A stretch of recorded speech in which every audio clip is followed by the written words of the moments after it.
Hi guys! Magandang gabi! Welcome back po dito sa Gandara SRU channel for Showbiz Update. Andito na naman nga po akong muli nagbabalik ang nagmamaganda ninyong kachismosang Kim Pao upang maghatid sa inyo na latest update and fresh happenings patungkol kay Kim Chu and Paolo Avellino. And para nga sa gabing ito tatalakayin natin ay syempre ito pong ganaps ni Kim and Paolo. So muli po silang magkasama ngayong araw. And syempre tungkol din po sa kanyang pakulo ng mga fans sa pagpo-promote po ng movie ng Kim Pao. Ngayon pa lang naaamin na po natin grabe po ang suporta po at effort ng lahat na nagmamahal kay Kim and Paolo. So ngayon nagbabayanihan na ang lahat para sa Kim Pao. But before that, sa mga hindi pa nakaka-subscribe dito sa ating channel, maaari lamang na pindutin po ninyo ang subscribe button at pakidamay na rin po ng notification bell natin na nandyan po sa baba para maging updated ka at ma-notify tuwing may bago tayong chika at balita hinggil sa Kim Pao. Basta mga balita na may kinalaman kay Kim Chu and Paolo Avellino, sagot na natin yan. And eto nga, wag na po nating patagalin pa. Kim and Paolo magkasama. Muli mag-workout. And ang nakakatuwa dito guys ay hindi na rin talaga nagsosolo po ngayon na si Kim and Paolo. So padalawang beses na natin to nakita na magkasama po ang Kim Pao in one of frame para ipaalam sa ating lahat na magkasama po sila mag-workout. So yun, kahit si Kimi katatapos lang, kauuwi lang galing po sa Cebu, ay may oras pa din po talaga para po sa kanyang pag-workout. Hindi po talaga niya ini-skip po ito, lalo na kung wala siyang gagawin ng umaga. So, ayun, nakakatuwa lang pagmasdan na magkasama po muli ang Kim Pao mag-workout. Kasi noong mga nakaraan, laging solo-solo, si Kim and Paolo, diba na nakaraan, si Darren ang kasama ni Bestie. Si Bestie itong kasama ni Kim. At walang pa, nananahimik siya nung magkagulo-gulo, nagkaroon ng issue about sa movie nilang dalawa. Pero ngayon, eto, muli po, nagbabalik ang kilig. Nagbabalik ang kilig? Di naman nawala. Nagbabalik muli ang kilig sa gym. Dahil nandyan ang Kim Pao. And kung mapapansin nyo nga dito guys, si Kim and Paolo, parehas talaga. Bagay talaga itong dalawang to no? Yung mga mata nila, no? Parehas silang singkit. And lalo na itong si Kim Chu, halatang halata mo na talagang puyat siya halatang halata mo na kagigising lang. Baka nga si Paolo Avellino pa guys, ay yung nag-prepare ng kanyang coffee. Kasi kagigising lang nitong si Kimi. Huy, grabihan nga yun. Talaga naman. So, ayun guys, ang ganda nitong si Kim Cho na woke up like this. Kahit wala talaga makeup itong si Kim, ay napakaganda. Huwag kang mag-alala, Kim. Ikaw naman ni Paolo, sagot ko na yung coffee mo. Huy, grabihan nga yun. Ako na magpe-prepare. Nilulo ko lang yan guys ha. Pero what if nga halimbawa guys, si Paulo at si Kim, hubby and wife na talaga. Tapos may pa may pa breakfast in bed si Kimi kay Pau and vice versa. Grabehan yun, alagang-alagang isa't isa. Kailan kaya yan? Sana po i-document din ng Kim Pao, no? Document! Share pa, ginawang vlogger yung dalawa. Kung magpapahinga sa showbiz, mag-vlog na lang silang dalawa. Joke lang. Anyway, hindi pa rin tayo ready syempre kapag nagpahinga ang Kim Pao. Looking forward pa po sa teleserye ng Kim Pao. After one teleserye siguro ngayong 2025, pwede na. Pwede na. Ako na yung nagdesisyon. Anyway, sabi dito ni Malen Albana, dapat magpasalamat ang Star Cinema sa mga supporters ng Kim Pao kasi todo effort sa pagpopromote ng movie ng My Love Will Make You Disappear.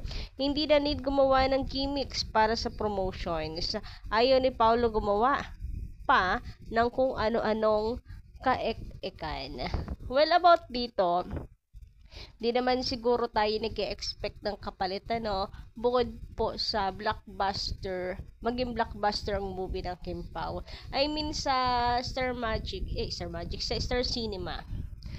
Kasi, ginagawa naman natin po itong pagpopromote sa movie ng Kim Pao, ng bukal sa ating kalooban, ng, alam mo yon, walang panunumbat, kusang loob, dahil ang pagmamahal natin sa Kim Pao ay unconditional.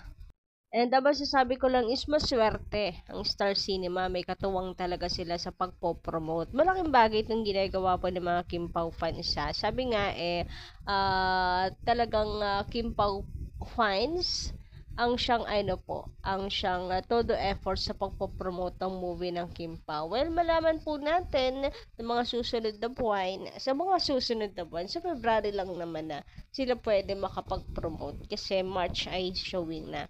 Hanggang pa siguro, first week ng March, magpo-promote pa rin sila.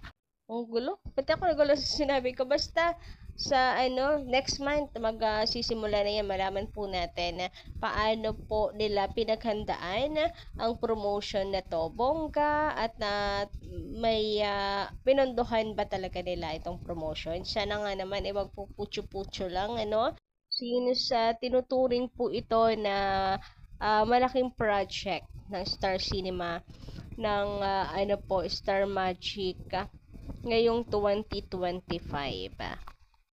Samantala, sabi naman dito ni Marites Garcia, magandang gabi, natural siya. Laging siya talaga nagbibisaya, lalo na pag ang mga contestant ay Bisaya. Nagbibisaya siya, natural siya, kahit sikat na siya. Siguro, itong basher ni Kimi, hindi siya updated kay Kimi.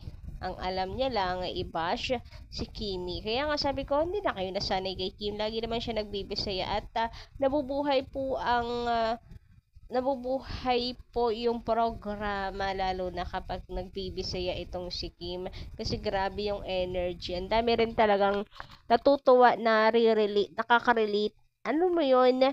Nakakatuwa, nakakaintindi kasi maraming Bisaya din ang nanonood sa kanila. So, natutuwa sila pag nagbibisaya ang isa sa mga host, and which is si Kimi. Nakatawa talaga yan sa kanya. Nakakatuwa kaya, ang ganda ng vibe kapag nagbibisaya si Kim. Pag may Bisaya po doon sa programa. Anyway, sabi naman dito ni Norma Dayag, naku po, Gandara, hindi yan iuurong. Talagang tuloy na sa March 26, 2025. God bless Kim Pao and to all their fans all over the world. Yes, hindi na talaga yun iuurong. Magkakagulo. Hay, nako, sinasabi ko sa inyo. Pag naurong yan, ang daming magpoprotesta ng mga fans. And hindi lang naman po tayo yung magre-react. Hindi lang po ang mga Kim Pao fans sa mga galit. Mismong si Kim and Paulo na. Mismong ang Kim Pao na panigurado ang makakalaban nila. Ang nila kapag iurong pa yan. Nagkaroon na nga ng issue, 'di ba? Si Paulo na pa-tweet na. Palagay nyo ba uulitin pa nila yan? Syempre hindi na, masisira din pati yung pangalan nila dyan.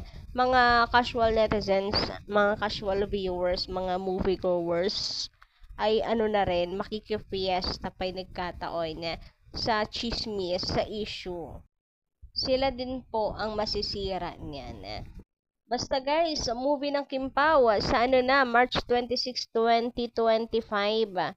Huwag po nating palagpasin pa ang movie na to because ito po yung pinakaunang movie ng Kim Pao ever. Sana po ay makagawa ulit ng history, makahakot ulit ng awards ang Kim Pao dito sa panibago nilang pagsasamahan na proyekto. Hoy, pinagkataon lahat ng projects ng Kim Pao award winning and the vision for the best talaga. sana maging blockbuster, and kung kaya po natin at ipagkaloob ng Diyos, sana po loobin niya na mahigitan pa po natin kung ano man po yung current na po ngayon #1 na movie sa Pilipinas. So ayoko nang magpakanega, we are just manifesting, setting our goal. Sana loobin ng Panginoon. So yun lang po muna ng ating update. Maraming salamat sa pakikinig, and don't forget to click the subscribe button and notification bell for more updates. Maraming salamat.